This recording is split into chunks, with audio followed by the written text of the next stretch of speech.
Okay, well, welcome to the November meetup for the Adelaide Microsoft IT Pro Community User Group. We've got some special guests today just to bring in some festive Ignite festivities, I guess. So we're going to be doing an after party for the MVP Buzz community. So there'll be a breakout session that we'll be watching together. And we'll have a technical discussion afterwards. So before we get into that, I'll do the usual spiel.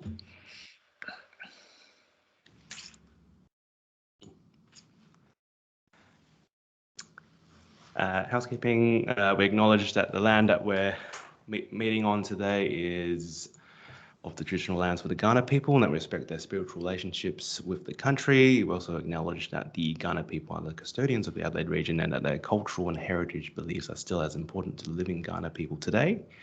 We also pay respects to the cultural authority of the Aboriginal people visiting, attending from areas of SA and Australia.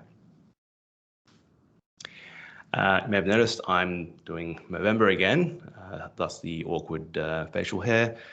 It'll be my 10th year now, and it's all for good cause, raising funds for the research, treatment, and post-diagnosis/recovery quality of life of those with prostate or testicular cancer, and just supporting those with, supporting men with mental health where possible. So donations can be made from my page. Currently doing it again with my workplace, and I think we've just clocked over $820 raised so far, and we're only 9 days into the month, so good to see people digging deep there. In line with Ignite being last week, I'm just going to quickly run through some of my top 5 announcements that came from the show. Everyone would have heard by now that there's Mesh for Microsoft Teams, as well as the Metaverse. We're going to get 3D avatars and immersive spaces to meet up and collaborate during our new modern hybrid work. Just quick video.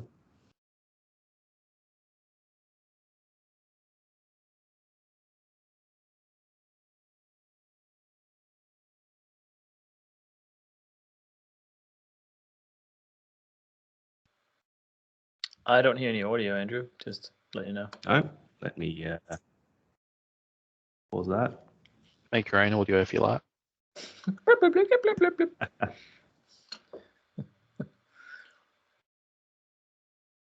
You're just going to have to make it up. That's all right. Video is not too important on what they're saying, but we get to see some of that augmented reality, bit of alt VR, I believe, in the background there. So just going to turn the audio on my end. So yeah, there's plenty to play with. That's coming soon, I believe, in the first half of next year. Bits of this will be rolling out, as you can see there in the video. There's wall-size whiteboards we can use. There probably is an investment to get some HoloLenses out in the field. So watch that space. Next big announcement, Microsoft Loop. This was, I think it was leaked a little early on Twitter, but yeah, it's finally good to see it in firsthand. So it's going to be a new app where you'll get these shared workspaces that you can collaborate on. It's on the right there. There are what I call loop pages. So it's kind of like, I think there's an app called Notion that's very similar to. The other part that you get with Loop is the components. So these are rolling out now or soon. They'll be appearing in Microsoft Teams, email, in Outlook, and other Office applications. So essentially, these are small little bits that you can add on. The example here is an opportunity within Dynamics 365. You can also add things like lists or voting tables, and the beauty of it is that it syncs across any location that you've added this loop component into. So that's I still don't understand what that does. I'm sorry. I watched the video. That was on YouTube or something. There was 2 minutes. It was beautifully made, like super graphics design, and I had no clue. it said nothing about what the product does. So I'm still very confused on what it does. Is it like just a plugin for plugins, or what is it? I think it's just another way of using your same applications, right? So firsthand, we all thought, oh, it's just like OneNote. But then you look closer and it's like, no, it looks like you've just grabbed different Office applications and just kind of put them together. So I don't know. There's going to be a lot of confusion between Loop and Teams because they look kind of similar, but do different-ish things. I'm glad I'm not the only one that's completely baffled by this. Right, Yeah. right the high. Maybe that's a good future topic. Hey, Andrew. Yeah. What is Loop? It's available, yes. So moving on, Microsoft Viva is now generally available. So the suite is live with new icons, and you can get the licensing for the bundle. So that's the Insights, Learning, and Topics are the paid subscriptions. Viva Connections is included as part of your Office 365 licensing. That one is where you surface your intranet or your home site in SharePoint as an app in Microsoft Teams. Viva Insights was formerly Workplace Analytics. Viva Learning is a kind of a aggregation of learning platforms. So with the free included version, it's Microsoft Learn and some M365 content.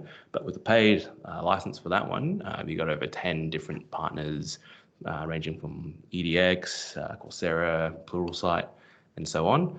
So it's worth checking out for that investment. If you are already subscribed to one of those services, it might be worth looking at this just because there's a whole bunch of different content you can get with either less or the same amount of money you're paying for that subscription. Viva Topics was I think it was tapping into the AI side of things within SharePoint and Yammer. I think it might be related to Syntax. Someone can correct me on that one, but that essentially builds a knowledge bank in the background. So acronyms or specific terms in SharePoint or Yammer that's mentioned, you can actually have them show up with little cards that have an explanation on what it means and related content. The other thing they announced was they're acquiring ally.io. So that's an objectives and key results tracker. So that's coming. There'll be a new module coming halfway through next year. So keep an eye out for that if that's your jam and keeping track of your milestones. Was hoping Matt would be in with us for this next one, but there are some name changes for Microsoft Defender across the board. So MCAS is now Defender for Cloud Apps. The Azure Security Center will now be known as Defender for Cloud. Azure ADP is Defender for Identity. And Azure Sentinel is getting changed to Microsoft Sentinel. So just in case you were not familiar with these names already, they changed again. But coming off of that, the biggest news is really the Defender for Business.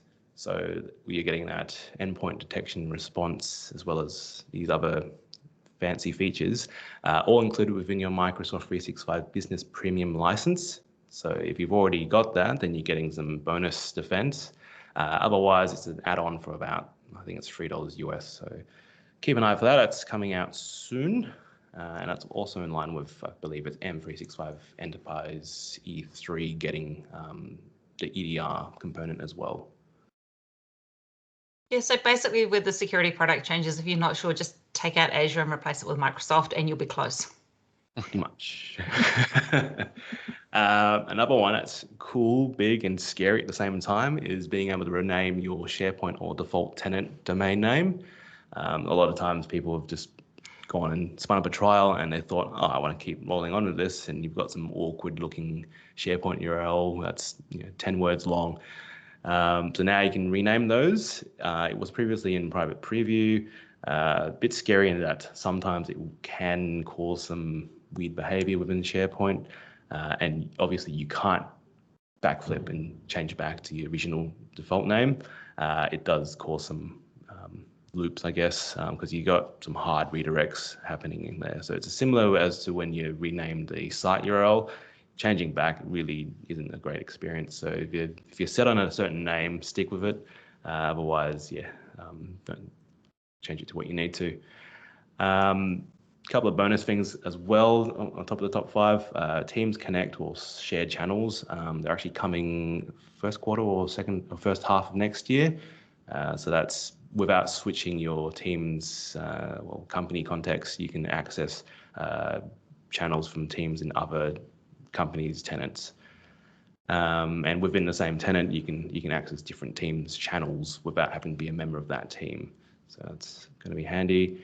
Microsoft they're acquiring Clipchamp, so video editing and creation. So I believe there's big changes happening to Microsoft Stream coming soon. So this might be a chance for us to get a new tool for screen recording or just creating videos in general. And there's going to be PowerPoint recording, so you can do your presentations within PowerPoint and have components in your slides with pre-recorded content. All right. Part of Ignite, we've got the Cloud Skills Challenge again. So register for your chance to go through a curated learning path before the end of this month for your chance to receive a free exam roughly on the 7th of December. So there'll be a list of what exams or what content you can go through on that website. There'll be a official rules link you can check out. There's also another Cloud Skills Challenge that's ending end of this year. So that's the 30 days to learn it challenge. So there's some developer related content there. You can finish a learning path and get 50% off an exam related to that content. As always, virtual training days. So that's your fundamentals for security and compliance, Azure fundamentals, Azure AI, data management, and so on. If you haven't already gotten a certification in the past, that's coming up for renewal. There's a way to renew it now. It's for free, so you don't need to keep resitting your exams. And there's an updated poster for certifications, so be sure to check that out. Next, nothing advertised just yet. I believe there's a bunch of stuff that we can go through. I believe between Matt and Adam Fowler, we've got a potential for a bunch of content for next month. But otherwise, we'll probably wrap up something next month, and it'll be maybe February where we come back again. So moving on to the after party. Just introduce our hosts for today. First up, we've got Sonia Cuff. I'll let her do a bit of intro. Sure. Hi, everybody. I'm Sonia Cuff. I'm a senior cloud advocate at Microsoft, which means that I report through to Azure Engineering in our head office in Redmond and get to do a lot of community stuff and training content and some Ignite stuff. So, yeah, glad to be here. Thanks for the invite. Cool. And we've got returning host, Adam Fowler. Yes, so yeah, I'm still a Microsoft MVP in the Office apps and services space. Yeah, my other gig is being an IT director at a law firm.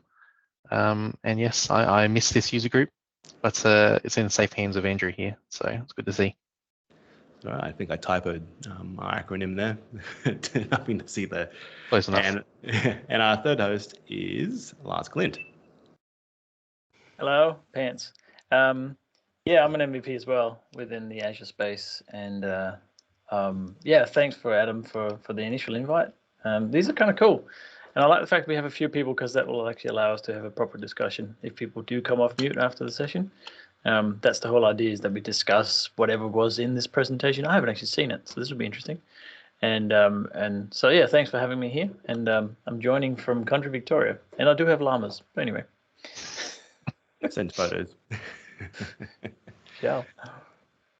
All right. Well, the session that we're going to be watching is this one here. So I'm just going to do some quick sorcery to get it playing. I can fill in for you by a few minutes of clicking around. So it's interesting because yeah, I wanted both the IT pro and dev side, which is why I first invited Lars, and I got the offer of saying, oh yeah, Sonia might be keen to join as well. So we've got this interesting, I guess, triangle of two external people from IT pro and dev, and then the internal Microsoft person. So I think it'll be good for this session. This is the only Azure AD session I could find as well for Ignite. Which is interesting because it's such a core product to everything that leverages identity. But it doesn't change much because it works. Well, it's a very solid solution these days. I'm obviously a fan of it, as we all are. Yeah, it's only a half-hour session as well, but the security of it is critical to having a safe environment. So yeah, I'm keen to see the session as well and see what points we take out of it. And I figured we can probably use the chat while the session's going in case there's any points to raise or notes to take, or just keep it interactive. But we probably can't talk over it because they'll be doing the talking. We'll talk after. Did that buy enough time, Andrew, to try and work out how to play the video from OneDrive? Trying to find it. Oh no. I've uploaded it and it's not there. Or Teams doesn't. Hang on. There we go. Hopefully this works. File type not supported. So it'll only do PowerPoint. Damn, I was wondering if that might be the case. Our other plan is to just link straight to the video and we'll click play at the same time, which is it's probably better than trying to play it through Teams. We tested this before and A bit choppy. yeah, definitely too choppy to do through Teams natively. Oh, through like a video player screen share type thing. Yeah, so you can share Yeah. your screen, but it's That's always a bit choppy. not what Teams is designed for, or any other. Sean's saying in chat, he's seen people create the PowerPoint and add the video inside that. So Andrew, can you embed it in PowerPoint in the next 10 seconds? Sure. Yeah, chop. Yeah. And then upload the 1.1 gig file, 1.4 gig. Can you actually download the sessions off the website, or is this? You can, yeah. Yeah. You can. Right. It's natively downloadable. Because I may or back may in the not have day- to do that next week. Back in the day, yeah, someone created the PowerShell script to strip them all down for you. It's actually there now. So if you go back to any of the sessions in the session catalog, there's a download resources button, and the download resources button is a PowerShell script. So the PowerShell script also has a readme.txt file, and the readme text file tells you the variables to use. So you can put in just the session codes that you want to download, and it'll download all the resources for that session. So copy the MP4 and the slide deck if the slide deck's available as well. That's awesome. It sounds like Very some cool. actual technical people were involved in this. All right. Surprising. Not just marketing. Well, as much as we can. So I've also put a link in there to session BRK 244, which was from Stronger Phishing Resistant Authentication Methods. So my boss, Rick, was responsible for putting together a series of 5 sessions that we call the blueprint files, where we got people into studio with a light board and they actually diagrammed out some more deep dive technical stuff. And that's a really good session about authentication methods and like the whole tokens and nonce and the whole concept of phishing resistant credentials. So that's one of the more technical sessions that you'll see at Microsoft. So it was a nice little segue. No, that's very cool. Yeah, because the under the hood stuff you don't see, right? It just when it just works, it just works. Yeah. Damien's got some advice as well. That if it's in OneDrive, create PowerPoint in OneDrive with the embed. You won't have to download and upload. I don't know if I've done that correctly. It didn't specify OneDrive when I added the video. We'll see what happens. Redo the slide.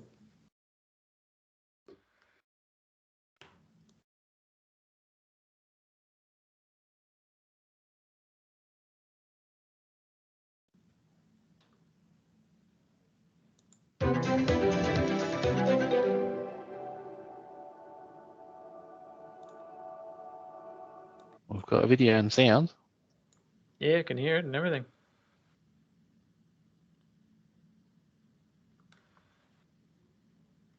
Nah, jinxed it. Sorry.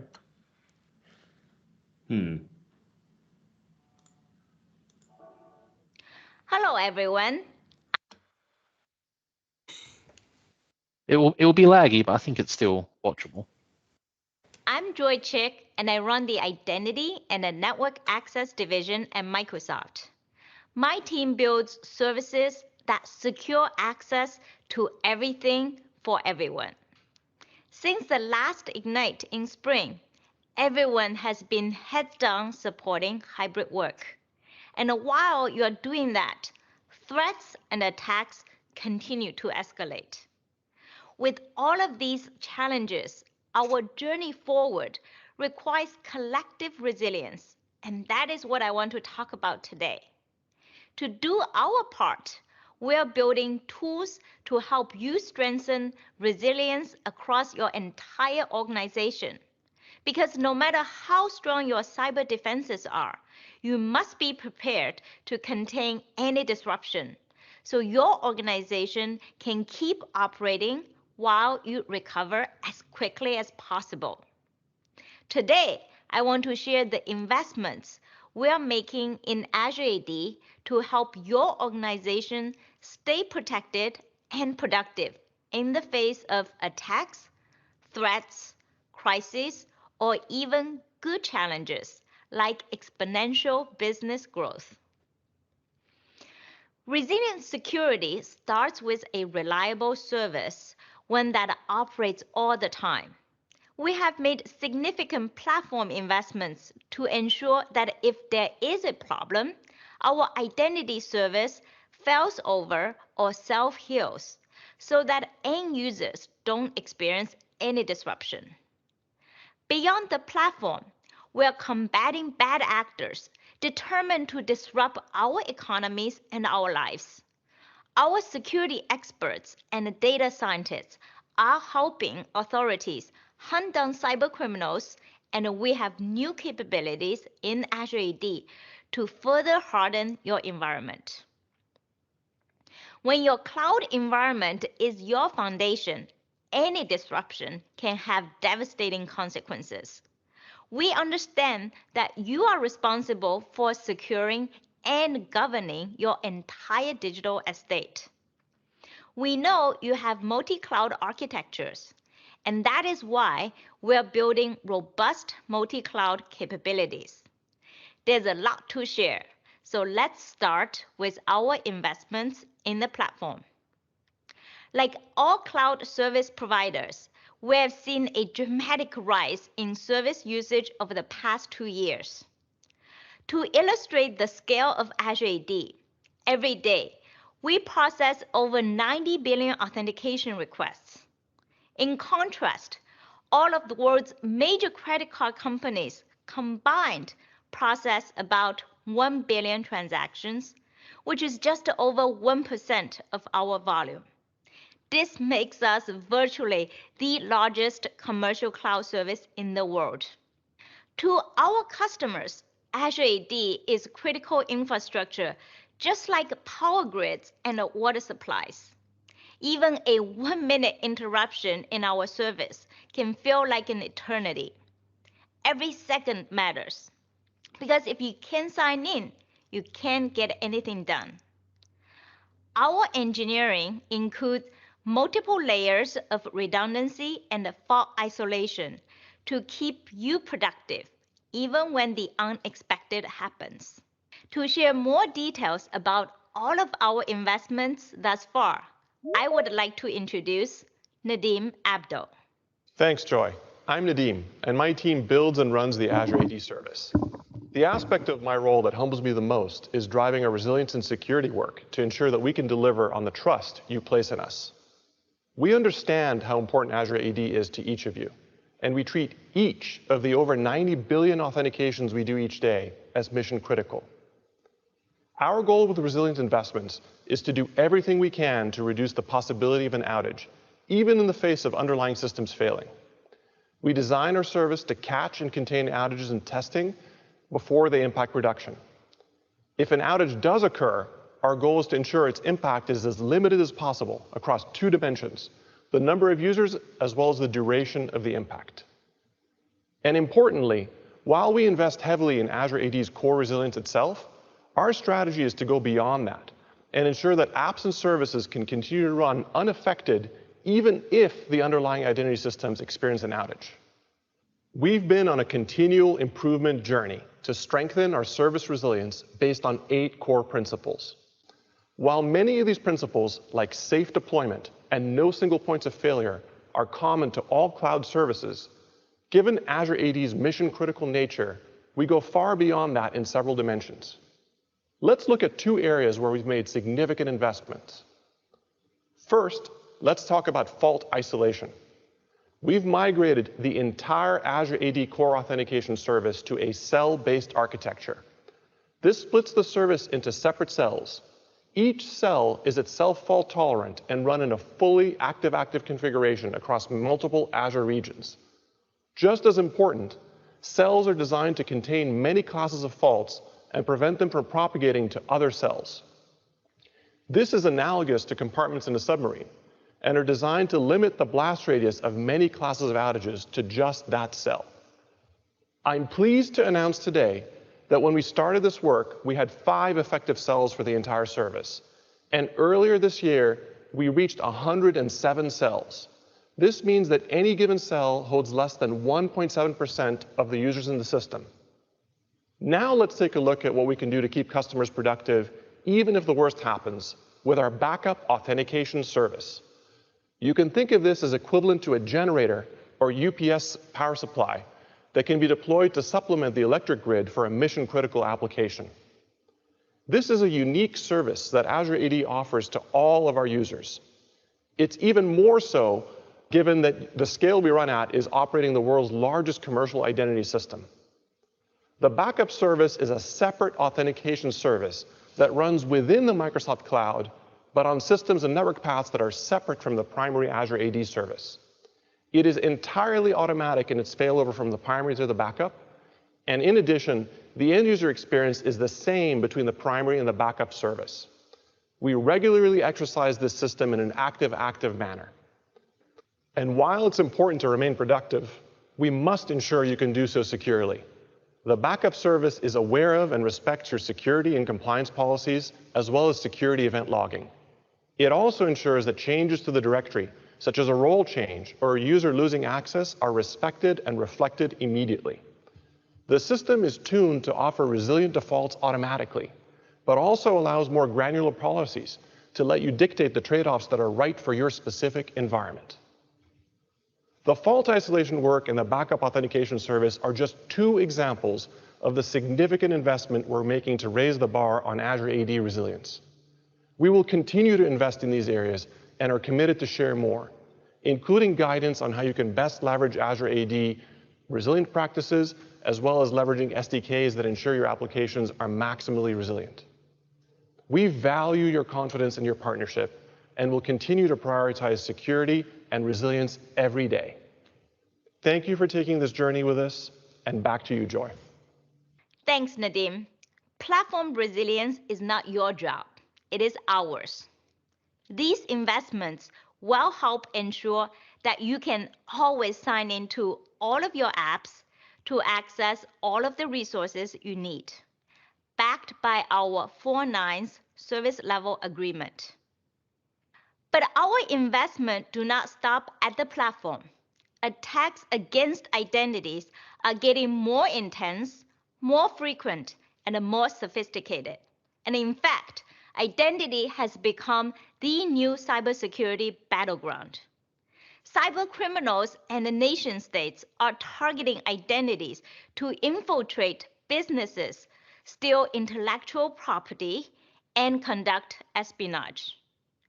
When Nobelium unleashed the most sophisticated nation-state cyber attack in history, we worked side by side with industry partners and the security community to help everyone respond, harden their environments, and recover. Through this work, we analyzed new attack techniques, tactics, and procedures. We used what we learned to enhance prevention and detection in Azure AD. When it comes to prevention, we have learned that adopting a zero-trust architecture is no longer an option.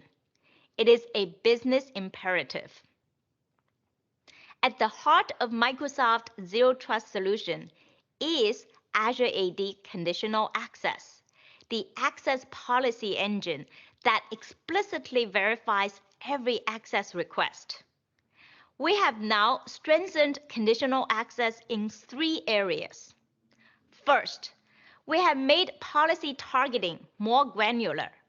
Now you can apply access policies not just to user groups, but also to groups of apps or devices. Next, we're expanding the reach of conditional access. you can now apply policies to workload identities. And continuous access evaluation extends conditional access into each access session. Instead of applying policy just at the end point of entry, it enforces policies in near real time whenever a new threat is detected. And finally, we're giving you new tools for implementing policies to make sure they cover every critical aspect of your environment. And these tools, including a dashboard that can identify gaps in your coverage and a library of pre-configured conditional access policy templates. But prevention alone is not enough. You need the ability to detect attacks when they do happen. So in Azure AD Identity Protection, we have evolved our detections across cloud and on-premises to catch new and emerging attack patterns. In fact, we're rolling out a new detection for one of the most insidious type of attacks, token theft.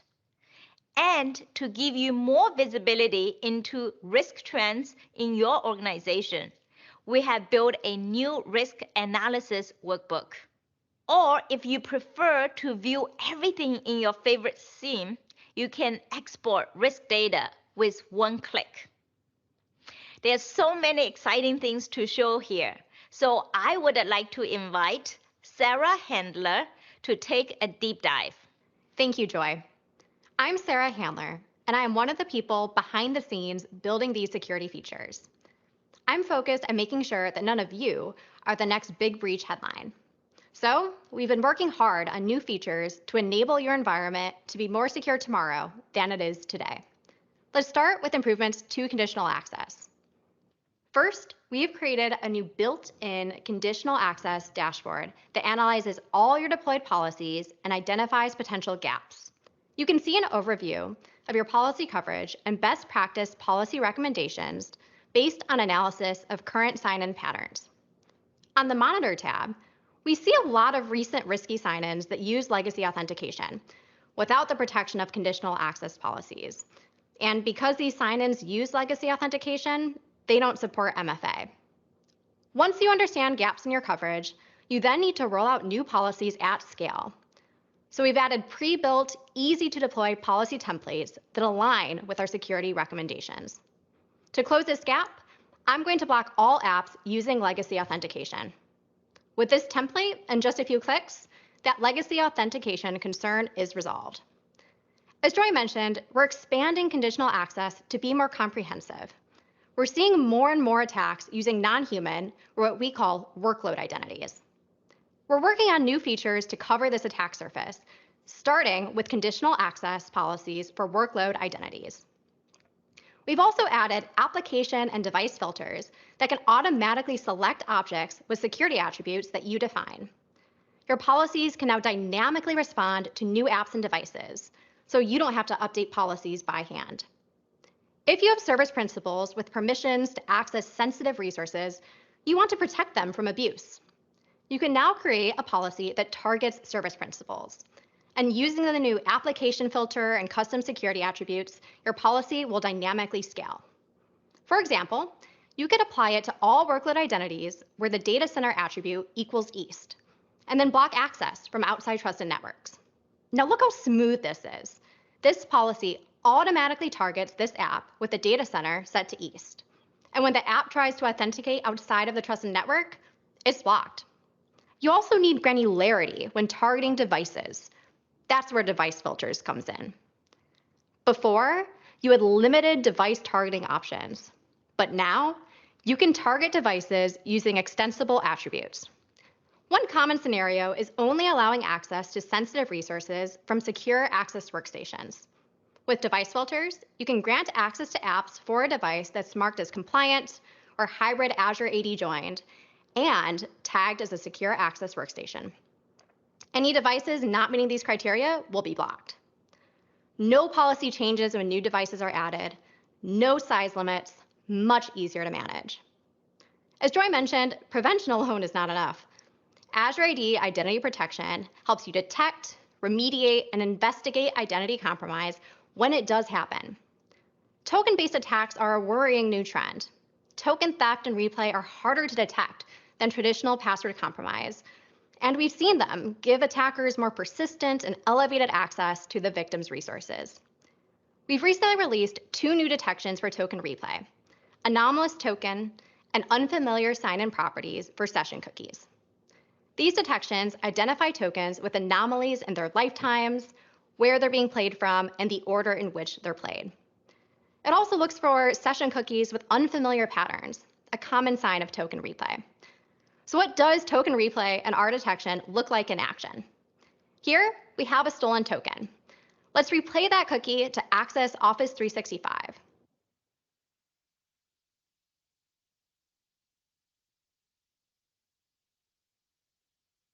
Risk was detected on this sign-in due to the suspicious properties, moving the user's overall risk too high. Here, both continuous access evaluation and a user risk policy are enabled. So the user risk elevation prompts active sessions for reauthentication near real time, blocking the attacker from further access. Along with these new detections, we're making it easier than ever to investigate risk with 2 major improvements. First, we've added new ways to export your risk data. Many of you asked for easier export to third-party tools. Now, with just 1 click, you can send your risk data to your SIEM of choice. If you need to retain this data beyond our built-in retention periods, it takes just 1 more click to send months of data to a storage account.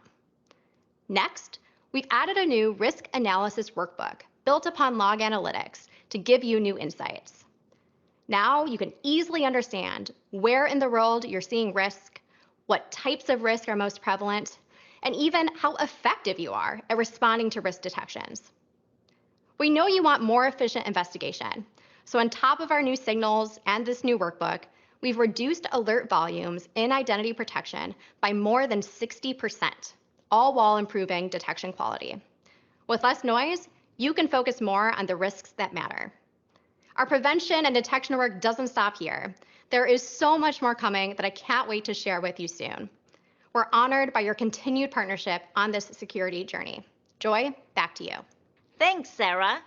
I know this is a lot, so let me just pause and show you a list of all the new capabilities that Sarah just showed you and when they will be available. We know that attacks are getting more sophisticated, but so are the environments that all of you have to protect. In fact, hybrid and multi-cloud architectures have become the norm, and the number of identities that access cloud infrastructure has increased exponentially, especially non-human identities. All of these identities need permissions to authenticate to other machines and the digital services, to perform automated configuration tasks, and to access customer data.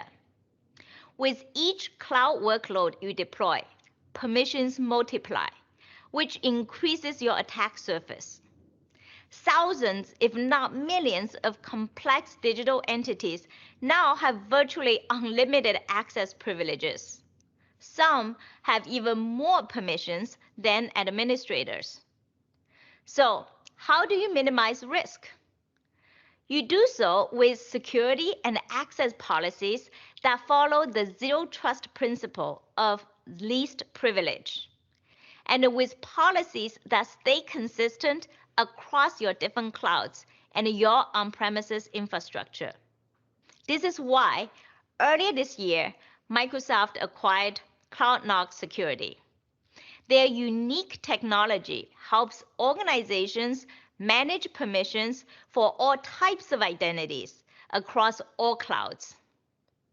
I would like to invite Balaji Parimi, who founded CloudKnock Security and is now a member of the Microsoft family, along with our own Joe Dazzi, to tell us more. Thank you, Joy. I was grappling with these issues in my prior life, where I was managing a hybrid cloud with vastly different operating models. To understand the risk and come up with a mitigation plan, I need answers to these 3 questions. Which identities are operating in my environment? What permissions do they have? what permissions do they use for day-to-day operations? To my surprise, I couldn't find a decent tool to answer these questions, so I founded CloudKnox. Let's start with the basic question. What is a permission? It is simply an identity having the ability to perform an action on a resource.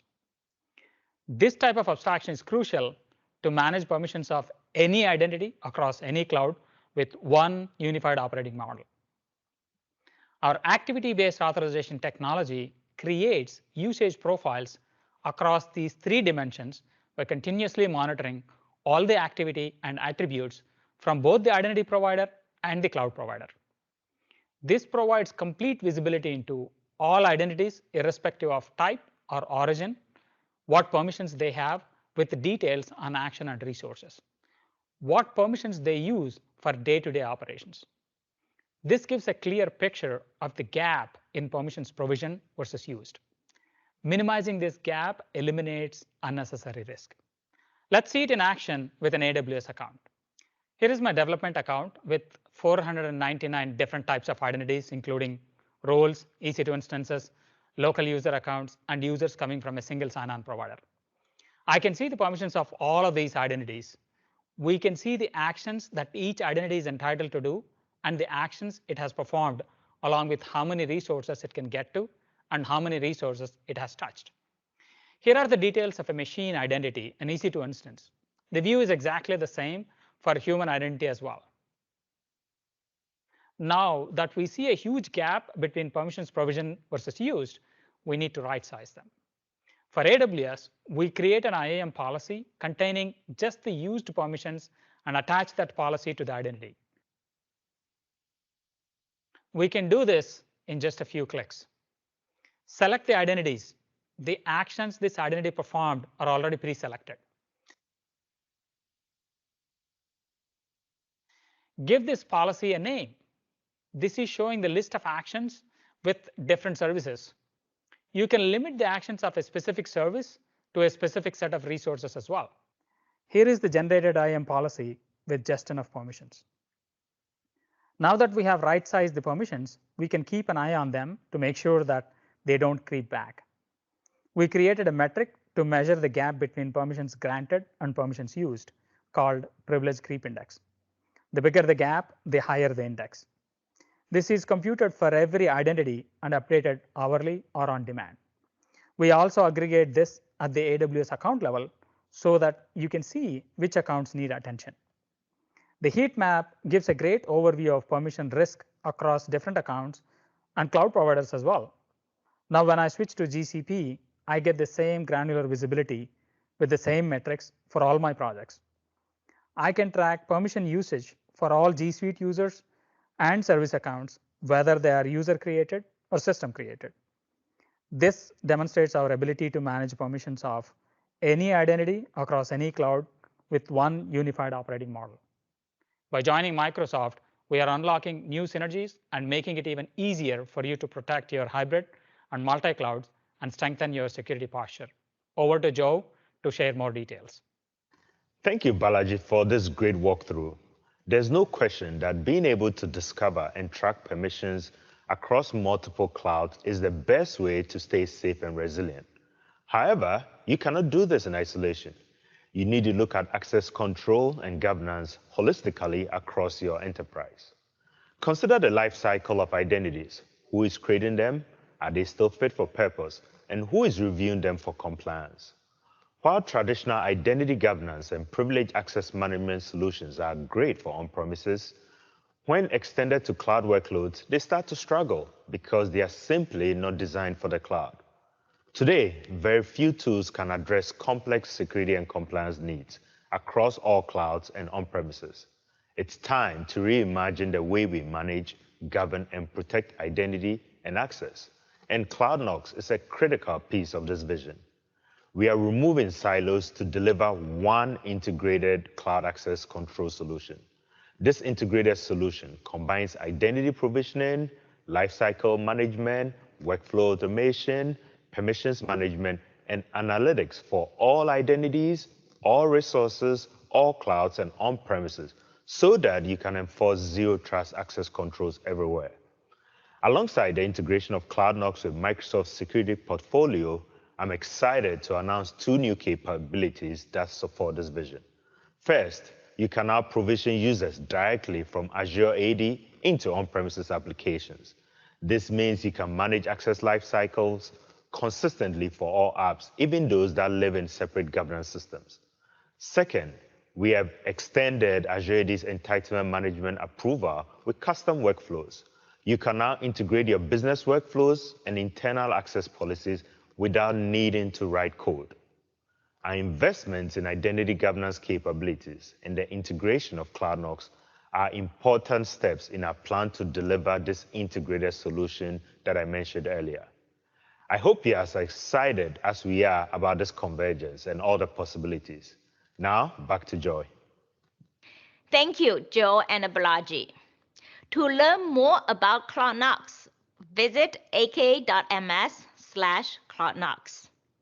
Today, we covered innovations across multiple layers of modern identity, from the underlying platform to robust security and access controls, and all the way into multi-cloud. And we will keep going.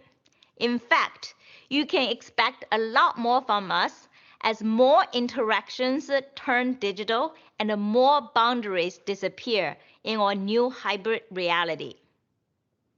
The digital ecosystem is expanding to create more and more connections between people, organizations, apps, services, and smart devices.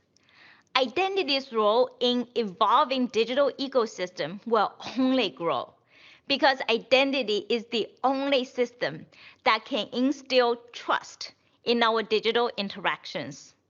This is true whether we execute a short-term transaction or embark on a long-term collaboration. Based on your feedback, we're designing our identity platform as a trust fabric to serve the digital ecosystem long into the future. We appreciate all of your input to help us deliver fundamental security as well as magical experiences like Teams Connect and verifiable credentials. Please keep it coming so that together we can define the future of identity. We'll have more to share soon, but until then, enjoy Ignite, stay secure, and stay resilient.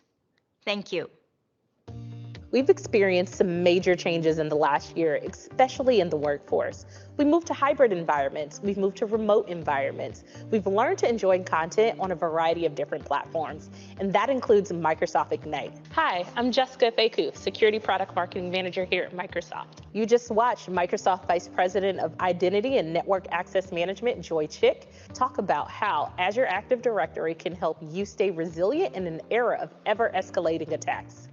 Learn more about how you can accelerate your digital transformation. Join Compliance and Privacy General Manager Aleem Rayani for Breakout Session 241 as he discusses the security solutions that we're building to help you manage and reduce risk across your entire digital estate. Hear from Partner Director of Engineering Ramya Chitrakar and Microsoft's Vice President of Enterprise Management, Steve Dispenza, in Breakout Session 243 as they demonstrate how Microsoft Endpoint Manager can help you build business resiliency, strengthen your security posture, and adapt in a cloud-connected hybrid world of work. And stick around with General Manager Aleem Rayani in Breakout Session 251 as he helps you understand how to maintain and manage your compliance posture by sharing his 5 steps for building a secure workplace.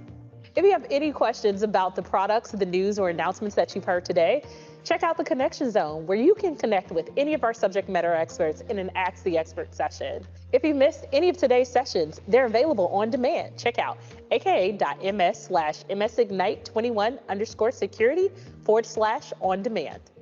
We want to hear from you. Share your feedback with us by participating in a product roundtable. Be sure to stay up to date with all of the latest news and announcements surrounding Microsoft security by visiting www.microsoft.com/security, or follow us on social at MSFT Security on Twitter or Microsoft Security on LinkedIn. If you've enjoyed these sessions, Be sure to join us tomorrow for an action-packed agenda on day 2 of Microsoft Ignite. We kick off the morning with the industry's leading cybersecurity experts in Into Focus Security. And then we take a deeper dive into the future of security with thought leadership breakout sessions. You won't want to miss this. Stay tuned for what's ahead and enjoy the rest of Microsoft Ignite.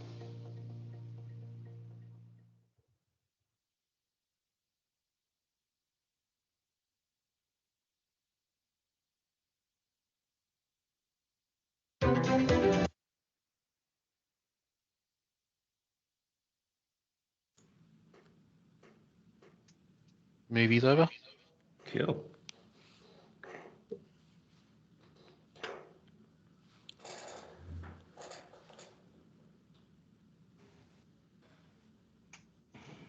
You gotta say something now, Andrew. Sorry? Lead us into it. So you gotta say something now.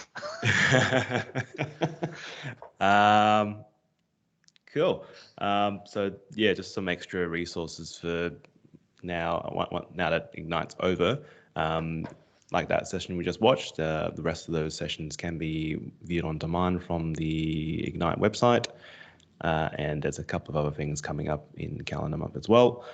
If possible, drop some feedback for that session. I'm sure the organisers of Ignite would be appreciative of any feedback. And if you had any photos during our after party, you can always upload them and share them with them as well. Share away. Yeah. One question that Damien asked in the chat was, does the permissions review function appearing in Azure support the data in a file share on-prem? I don't believe so. The permissions review was cloud stuff and it's done through the APIs. And of course, we don't have access to those on-prem environments, and especially the file shares to be able to get the activity, because there's no syncing of on-prem file access activity to the cloud, and there's no way that Azure AD can access that activity of the on-prem file access either. So I think the answer is no. But it's really interesting. It opens up this can of worms where, and we've had this feedback before with some of the other identity sessions that I've been in, about people asking more and more, seeing these capabilities that are coming from the cloud and going, can we do that on-prem? Like, we get that, we get asked that so much, like, can we do that on-prem? Can we do that on-prem? And sometimes you can, and sometimes it's just not feasible because of this access and this syncing. Yeah, so even Azure Arc doesn't do it, because what Azure Arc does is Azure Arc basically lets Azure see some of the settings and resources for particular things like on-prem Kubernetes, Windows Server, for example, but there's still a lot that it can't access, and it's still very much this barrier of keeping the segregation between the cloud and the on-prem world. The gap is getting smaller. We're seeing things with like Microsoft Defender for identities and some of the advanced identity capabilities that we can now bring back into the on-prem world natively, like custom banned password lists that we could never do before. So who knows? But Microsoft itself, she says, not being an official representation of anything, but we're all friends here. We are kind of stuck in this world where people are expecting more and more capabilities from the cloud, and we can do more when your identities are in the cloud, because we're managing that, we're monitoring it. Everything is in our identity ecosystem that we have like one version of, in essence. So we're not having to worry about backwards capability, all of that kind of stuff. So yeah, we are kind of straddling between these two worlds of innovating in the cloud space, but also having this massive on-prem customers going, but what about us? Especially now that we've acknowledged that hybrid is a thing, and we're making these more and more steps as to how you can control both on-prem and the cloud in these hybrid environments. So I think it's early days for hybrid. I think that we will continue to see more and more innovation in that space. But as I put in my chat comment, multi-cloud and hybrid, they're like buzzword bingo at the moment. That's firmly and squarely the marketing messages and where the company's going. Yep, and it seems like the cloud's being leveraged for maybe what you deem as potentially the more critical components, like the actual monitoring and alerting side of it. Obviously, you can feed back through Defender access to files. So if something is touching a file that it shouldn't, you can see that through Defender. If something's happening against the domain controller, as you said, gets fed back up to the cloud. So you've got those detect response type things, which you can argue which is more important, but at least that helps protect you. So you've got the layer of protection first. Then you've got absolute fundamental things like on-prem Active Directory doesn't have MFA. So do you invest all that time and effort into doing that? It doesn't fit with the zero trust model. It fits into the old model of you've got your perimeter, and when you're inside the perimeter, you're then more trusted. So yeah, the cloud is trying to fix some of those things by detecting it rather than putting new solutions in place if it's going to be something that's becoming less and less common. Yeah, and those on-prem environments are just so complex, and I think every customer comes from their own perspective of what their environment looks like, but we are making an operating system and an on-prem identity platform with AD that has to suit every single customer, and some of our customers are more complex than others. That's why, there's not an easy migration path at the moment to just decommission all your on-prem AD and move everything to the cloud, right? Because there's so much gaps and complexity in there in a lot of our environments where they have custom applications that rely on a bunch of stuff that's AD is capable of that Azure AD isn't capable of. So it's confusing, and that's kind of one of the things that I've got more of an insight of now being a blue badge, is that when you're on the public side of the fence, you're like, why can't you just? Because it seems like it should be easy. But when you start to get into both the complexity of the product and the complexity of our customer base, you go, okay, not good. So it's not quite that easy. So they kind of have to prioritize where they put their efforts. And one of those things was CloudNogs was an easy acquisition because it gave us an amazing capability that that helps out with those multi-cloud scenarios. So that was an interesting play. I like that one. I'm like, ooh, I love when we start to go over those sort of needs and areas of need, and recognizing that, okay, so instead of committing all of our customers to just move everything to Azure, which we'd still like you to do, by the way, but if you don't, then we have these other capabilities that can help you manage wherever you are. Yeah. Yeah, I guess that's an interesting acquisition, because is that, partly obviously driven by it's a tool. It's not going to get you new customers in theory, but maybe it does because it ticks compliance boxes that people are requiring, going, if there's an auditor coming in, I don't know what, ISO 27001 or whatever, going, well, can you advise us what permissions users have? No, but this tool obviously lets you do that. So I know, Lars, before we've had conversations around permissions and that in Azure, it's not easy to dig, just like the old comment around file shares and systems on-prem.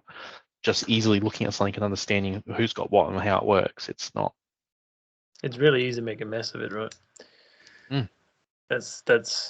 It's rare that I've seen anyone with a super strong approach to how they manage all the different permissions and identities, and the number of custom roles that, for example, as an example, that I've seen organizations make instead of using the built-in ones is like, oh dear God, they get called custom 1, custom 2, custom 3 as well. Well, not just that, but they make roles that either they have 10 that do the same, or they have some that do the same as the built-in ones, and then no one knows what does what, right? So yeah, it's anything that can help that scenario is very welcome. And also, I think it's an unrealistic expectation to have people scoping out what it's going to look like in 5 years, of course, to design those things well, because everything changes as you go. No, you can't do that. You got to do it best effort at the time you're doing it, but that's rare as well. So yeah, even the best case is not great. So no. Yeah. The one thing I actually liked in this was that someone finally, as a developer, told me, hey, this is what a permission is. I thought that was I liked a bit as well, actually. I was like, oh, that's a clear, fantastic. Yes. Yeah. Lets you do something is not as clear as what, the way he said it. Yeah. What was it? What did you say? It's performs an action on a resource, or lets a role perform an action on a resource. Is that what it was? That was sort of like, hey, that's pretty clear. Yeah. Of course, the action could be as simple as reading a value. Well, yeah. What else did we take away? Tried to make comments to remind myself. Handy short URLs. Oh yeah, that. So I was just making fun of that last URL at the end. I'll just go to this aka.ms something _ this / Yeah. Cool. Did you win? Did you fill a bingo card, Sonia, with the terms? Yes. Yeah, I did. Well done. I love how you mentioned conditional access, and it's interesting because conditional access to me always makes people's eyes light up when they don't know that it's a thing we can do. And there's kind of like several stages of awareness of conditional access. Like you don't know it exists, and then someone tells you that it exists, and you're like, oh, that's kind of cool, because then whether or not I can access something is going through a couple of like gates of whether or not, like, do I meet this criteria? Do I meet this criteria? Like that kind of makes sense. And then you go, okay, so the next level is we're using our threat intelligence, our machine learning and analytics, our security experts to detect whether or not a user or a sign-in event is risky or not. So you're not having to define what that is. That's our job. We have a better finger on the pulse of what's going on in the security community, and we use both humans and, you know, AI ML stuff to detect whether or not that thing looks dodgy, and then we block it. You kind of go, oh, that's cool too. And so like, and in a fraction of a second as well, that analysis happens, right? It's not like you wait 10 seconds. It's and then you go sort of like, so next level now is this continue access evaluation. And the continue access evaluation is like, I hadn't even thought of that, because it's one thing to look at someone's sign-in attempt at the time that they sign in to evaluate whether it's risky or not. But once they're signed in, right? And so this continuous access evaluation is, well, they signed into the office when they were on the corporate network, and then they picked up their laptop and tucked it under their arm and went down to the local coffee shop and joined, you know, the Starbucks Wi-Fi. So they're still signed in, but they're, you know, all of these things have changed about where they are. And in the past, we've had sort of no way of going, oh, hang on a minute, let's just reevaluate the conditions that you're operating under to see whether or not you should, you know, still be able to access the thing that you're accessing. But the cool part behind the scenes, and I think I put a link to the blog post, maybe I didn't, is it sounds like a cool concept, and it is. But the interesting part for me as well is that it's not just a Microsoft thing. So this continued access evaluation protocol, it's all wrapped up around OpenID Connect and the OAuth protocols. Like, it's a whole standard that Microsoft had to go to the shared signals and events working group to go, look, you know, and it wasn't just us saying, look, we think that this is a more secure way of doing things, and we need to work on this so that it becomes baked into the standards for OAuth, so that any provider, you know, can access this stuff. So that was kind of cool to me, because I think some of these features, when they come out, you just think, oh, Microsoft's updated their product and now we can do this.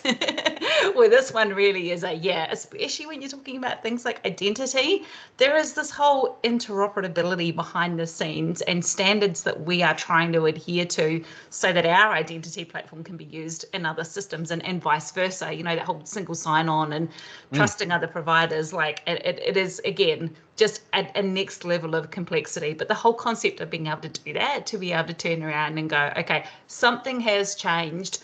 We've detected that user identity, their credentials are in a data breach. We need to kick them out of any sort of sessions that they're active in, for example, is the whole continue access evaluation ethos, or changes in state, that kind of thing. So it's cool to be able to do it, and it's even more interesting to understand the complexity behind it and how that's feeding back into an open standard for everybody.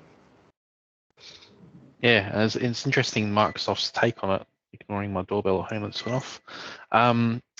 That it's been very open from early stages. It's, you know, you can access G Suite, Google resources with your Azure AD account, and it seems like they've taken that approach and just spread it out further and further to try and incorporate to being that central point of identity for everything.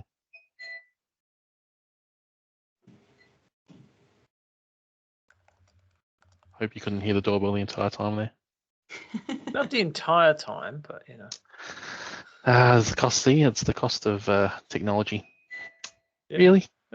It's me. It's me ringing it. I'm not at home. I'm at work. And then the other part on Azure AD was the whole backup system they've got in place. This redundant active separate environment to Azure AD that does the same function but works at a different sort of layer and level and systems. That it's almost like they've rebuilt the system in a different way to do the same thing, but has almost no connectors to the other systems, so they can work separately to try and avoid downtime and outages, which I wasn't aware of. That's quite cool, I thought. What was it? UPS for AD? It's kind of a neat way of putting it. Pretty much. It's because it's not something like, the question always comes up, well, what if Azure AD breaks? Which, historically there has been once or twice where it's broken for short times. Yeah, and then, well, the problem is not just that it breaks, it is that the impact is huge, right?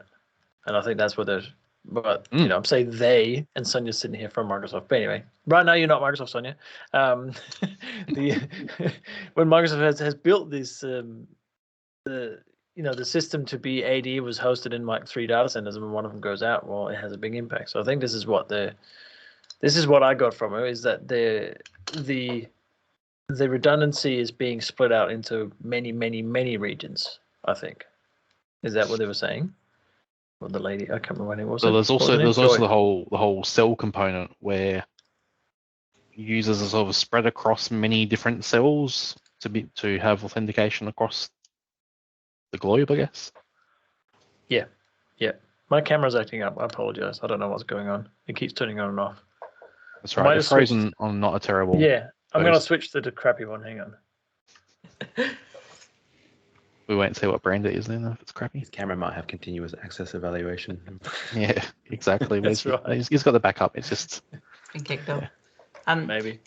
It is interesting because, marketing, and this is general marketing, not Microsoft marketing. Marketing sold the world an infallible cloud, right? Move it all to the cloud. It works. You don't have to look after it anymore. You can get rid of all of your IT pros. And of course, all the IT pros went, oh yeah, we're pretty sure it's not going to work like that. And surprise, it didn't. But every cloud provider and every tech company walks a line between what they say publicly and what they do internally, insofar as how many of the state secrets they're going to share, considering that they've got competitors and shareholders and all of that stuff. So my sort of question, and I'm kind of curious, I kind of want to dig around internally now to find out whether or not the stuff that was talked about then is new, or whether or not it's new that we're talking about it. I mean, I know that we certainly have done more efforts around the performance and availability of Azure AD, and we've been public about that. We've come out and said, yes, we've had some issues. This is what we've done after these particular incidents. But no, it really is interesting to get more of that glimpse of behind the scenes. I know that customers love it. I appreciate understanding more of what's going on behind the scenes, because that's when it's your environment, all of the details, right? You know, and you understand all that stuff. When it goes into the cloud, you just expect it to accept that it's living in this magical black box that the cloud provider is looking after, and they're not going to tell you anything. And to some point, you have to sort of let go and go, if it's working, I shouldn't care how it's working. I just want to know that it's working, and that if it does break, that you guys are going to fix it. But we're nerds. We like to know how it works. Exactly. The technicians in us go, but I want to know how you have an architecture. Like, I want to know how it's resilient and redundant. And so, yeah, I love those little glimpses when we get them from Microsoft. Of course, Microsoft, which does a great job in giving us these glimpses behind the scenes at every Ignite about the Azure architecture of our data centers and all of that kind of thing. We just love geeking out on it. Yeah, it's I do a weekly show on Azure, and the one episode I did on the Azure AD outage, whenever that was in May or something, is still by far the most watched episode, like by a factor of 10. So yeah, it's interesting how that's something that we us nerds really enjoy going, oh, that's what happened, right? Kind of thing. So. Well, you want to understand it, see if you can avoid it, or at least how to mitigate, understand the risk. But again, guess what I've been doing of lately? Compliance. you need to be able to, like, you can't just go, oh, yeah, it's Microsoft in the cloud, it's all good and applies to any cloud service. Of course, you can't just say, oh, they're a big company, I'm sure they're doing better than what we can do. It's like you still need documentation and things to show that there's redundancy and backup processes and procedures in place, which can partly be, well, here's the doco on Azure AD and its backup service. And here's the an SLA of whatever is fine, 99.99 is fine, but it's still when they don't meet the SLA, what happens? Yeah, and getting a credit may not be enough to keep your business running. And when we're talking about shared responsibility, though, the impact to your customers of your systems being down, even if they're in Microsoft's cloud or anybody's cloud, the impact is still on your business. So you still have a responsibility to to make sure that your business continuity planning and the things that you do when there is an outage is solid enough to try and maintain whatever level of business you can. Now, when I used to work in banking, if our systems went down, if our connectivity to the mainframe went down, we had a system called a paper teller. So we could actually still do deposits and withdrawals, all paper-based, writing it down as ledgers and entering it in afterwards. I don't know whether or not banks still have paper teller. I mean, the issue now is that, well, if they've lost the internet, maybe they've lost their security cameras and all of that kind of complexity now as well. But I think sometimes businesses fail to do that level of business continuity planning because systems have become so much more reliable than they used to be. But ultimately it comes down to people and processes and how you react to an outage as well that is going to determine how big or small the impact is to a point. Yeah, well, I guess it's, if you think about if most of your business runs over email and email's unavailable, what are you supposed to do? Are you going to print out every single email just in case? Probably not. So how do you function? And you can't cover every single scenario in every single way, but you do need a general idea of, well, assume we have 0 IT systems. That's the easiest approach. If we have no technology, how do we survive? That's the easiest way. And instead of trying to work out different scenarios and different systems, just go worst case. There's no power. There's no whatever. Like how do you function for a day or two? Yeah, and it doesn't even just take, a cloud provider outage. Brisbane went through that with the Brisbane floods, right? Exactly. When our CBD was literally underwater and they were shutting down the power because the power transformers in the basements were literally swimming. And so businesses very quickly had to come up with, heck, how can we still function? Where are we relocating to? What equipment have we got? How do we get decent internet? All of that stuff too. I just want to grab Damien's comment in the chat about what do we think the future of requiring Exchange hybrid server is? That's a great question. We have nothing to announce at this moment.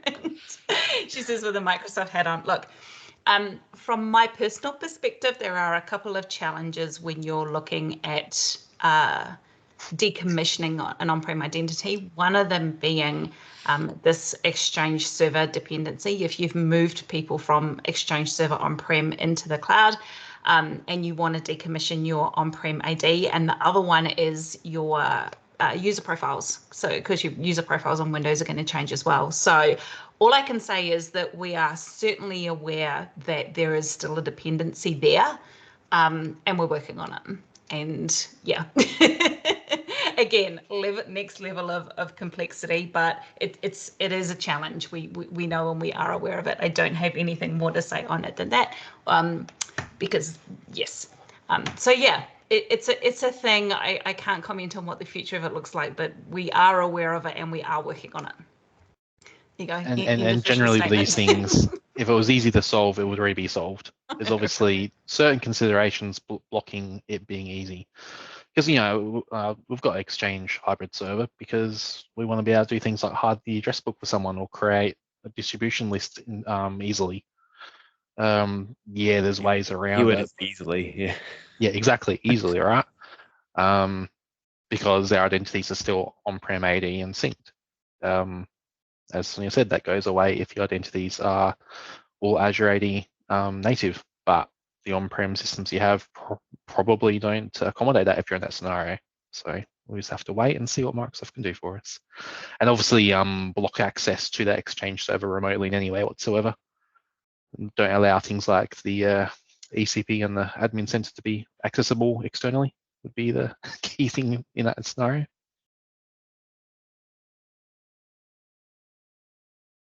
Were there any other points out of the video? Going through the chat, was any other comments? There was a few Intune improvements around identifying devices and applications. Yeah, I like that they're bringing back in the conditional access templates. So they did have some old ones there at the start. I think it was 2 or 3 of them, just essentially disabling or preventing access with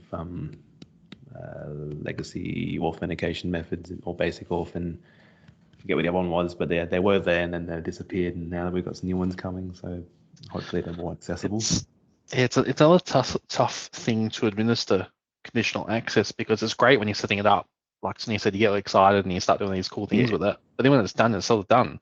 And unless you're keeping across what's changing, what's new, and what extra things you should be doing, it's easy to just leave it as a nothing's broken, why do I need to even look at it? But understanding, oh, there's this new filter that I can stop active sync or whatever, new things that come up in extra attack scenarios or whatever.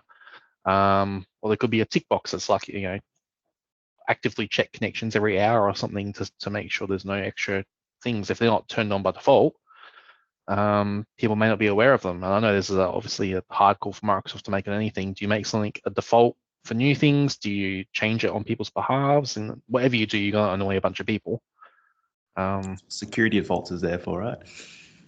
Well, yeah. Well, if you don't worry about conditional access at all, yeah, just turn on security defaults and hope that Microsoft's doing it right, which is great until you need to allow one thing through. Yeah. You're like, okay, I have to do it myself now. But that was the idea of it, of course. If you've got simple needs, let Microsoft sort it out. If you've got complex needs, then it's your problem to work out how you want it. So that's a fair balance, that one. Cool. I think there's anything else I want to say on it. I mean, all this stuff. I mean, Microsoft's pretty. If you look at like the Magic Quadrant stuff, Microsoft's pretty strong in all these areas. They're up here somewhere. Huge. Exactly, they've made huge leaps and bounds in all these areas, and they're either the absolute best or first or second best with another company. I think we'll see more of these logs being centralized into Azure Sentinel as a theme. And I think we'll see more people then, from the security side, look to partner with SOCs to have that 24/7 response, alert, and remediation of things. That's my prediction, because I can't see how you can't do that at a certain size. It's just, unless you have a team of security staff on call 24/7, you're not going to do as good a job as a centralized unit. I know Microsoft's got their own. What you probably know it, Sonia. What's the team called now, Microsoft, that do the sort of incident response stuff on the spot? Yes, them. I've got them on a slide. They've been a very hard to get a hold of group, I think, because the demand for them has gone through the roof much more than they predicted. There's Dart. There's also in a few pages in Azure, when you go to do things, it goes, oh, you can speak to a cybersecurity professional on Microsoft, and there's a 90-day trial. All right.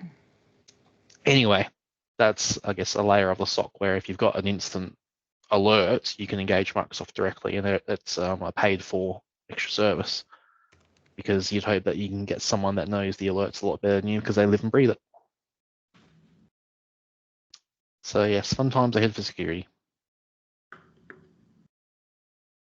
Cool. I don't know. I was going to say on one computer I've got you, Lars, and the other one I didn't. I was about to say, where's Lars gone? But I'm here. Hello. Yeah.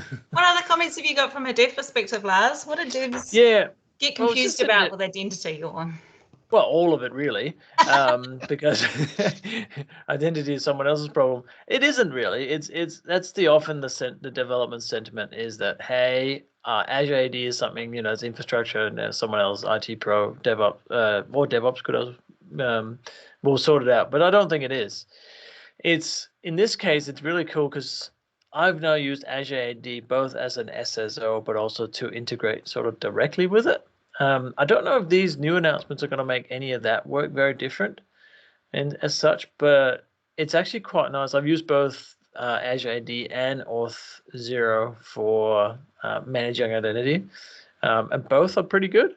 I think Azure AD has caught up a lot to Auth 0 as a product. Also, just the fact that you can use almost any Auth kind of product with Azure AD. So, but again, I don't know if any of these announcements specifically relates a lot to dev. Although it's nice to know that there is this sort of UPS for Azure AD.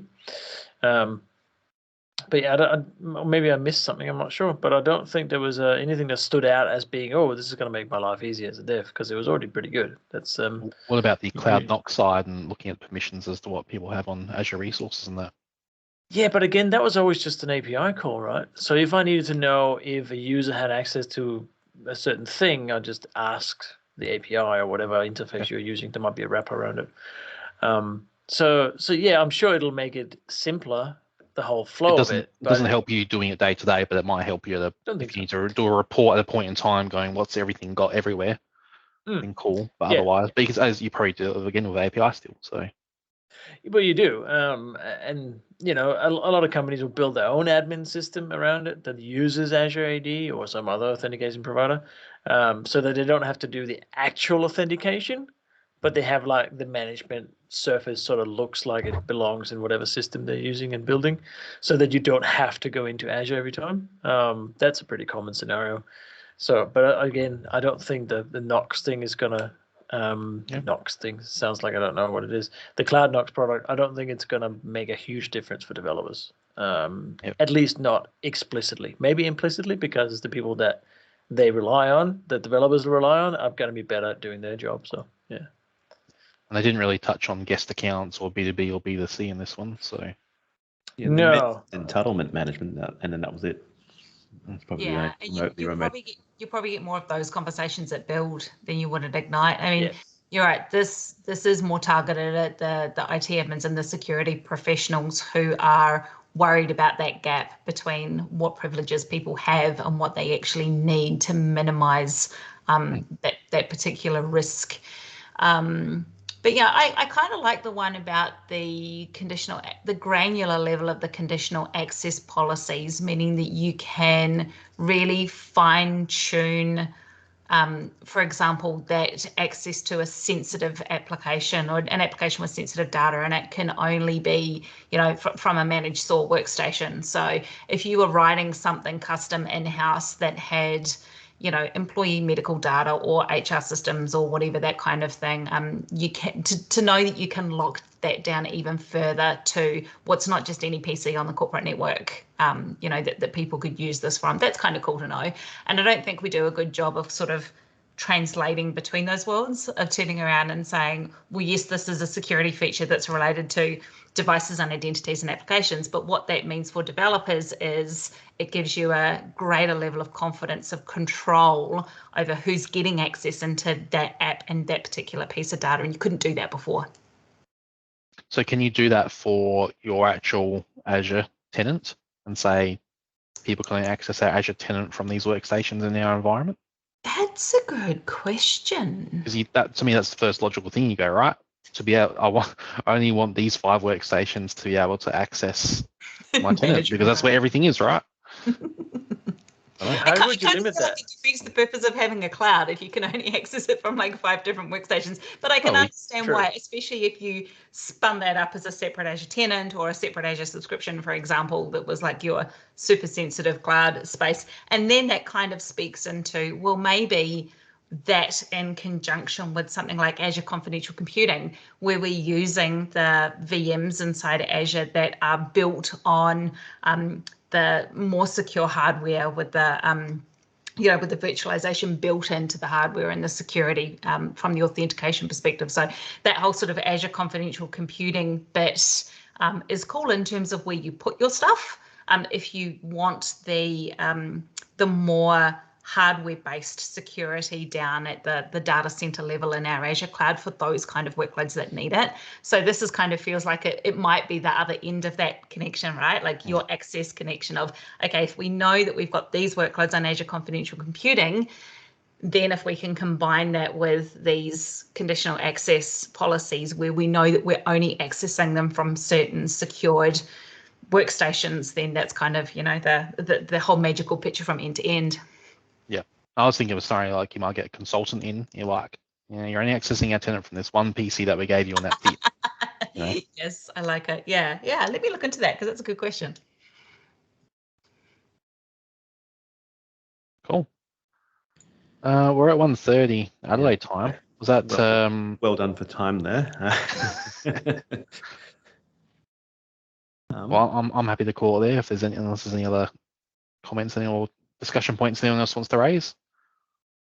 No, not anything that comes to mind.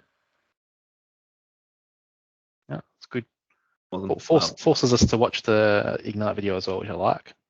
It's always hard to find the time, isn't it? Yep, definitely. I just stay up till 5 a.m. watching the videos live. Yeah, that's dedication. Never again. Say that till next Ignite. I'll see you March or April when they do it next. Awesome. Well, if there's any other questions to follow up, I'm sure people can reach out to you guys on Twitter or LinkedIn or whichever platform they like to use. All of them. Yes, at the same time. We'll get the video uploaded to YouTube, and I'll paste links everywhere and where to get to. I think there was a feedback survey as well for this. Yep, I'll slap that. Oh, we love a good survey. Gotta have a survey. Spreadsheets, dashboards, and surveys. Absolutely. Every single product I've bought in the last 6 months. And would you like to fill out the survey? Would you like to leave a review on this $5 accessory you bought? This cable? Exactly. No, I will not. I'll stop the recording first. Yeah. Thanks, Andrew.